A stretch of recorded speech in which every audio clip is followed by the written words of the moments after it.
2 p.m. I had a break from meetings and answering some emails, and I thought, oh, I want to mix up a batch of sourdough dough tonight. I'm not going to bake anything today, but I just want to get that batch of dough mixed up. So this is my cold starter straight from the fridge.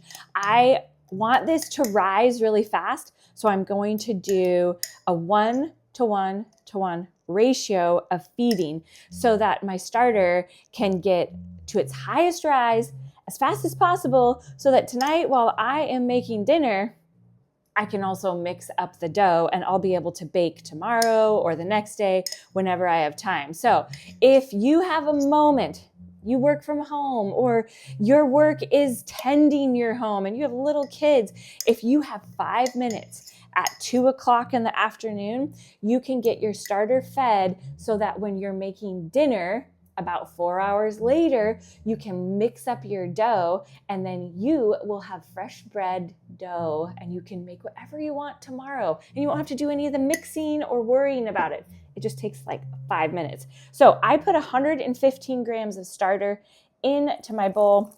I'm going to put the same amount of water because this is a 1:1, meaning I'm using the same amount of each element. Then I like to mix the water with the starter first so that it gets nice and diluted before we start adding any of that flour. Now, because I don't want to add in my head, yes, I can add in my head, but I don't want to, I hit tare on my scale. That wipes everything out on the scale so that the only measurement I see is a 0.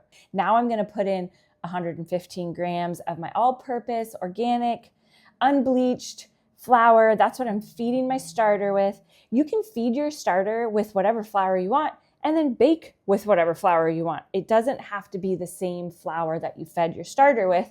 Just know that if you feed your starter with rye or whole wheat, which is going to make it so good and nutty and delicious, that flavor will remain a bit when you mix up your dough, even if you don't mix up your dough with that rye or whole wheat, but it just gives it a little hint of that flavor. So my starter is all mixed up. I'm going to put the lid on and I'm going to let it rest in a warm spot, ideally like 65 to 70 degrees. And then in about 4 hours when I come to make dinner, I'm going to mix up my dough.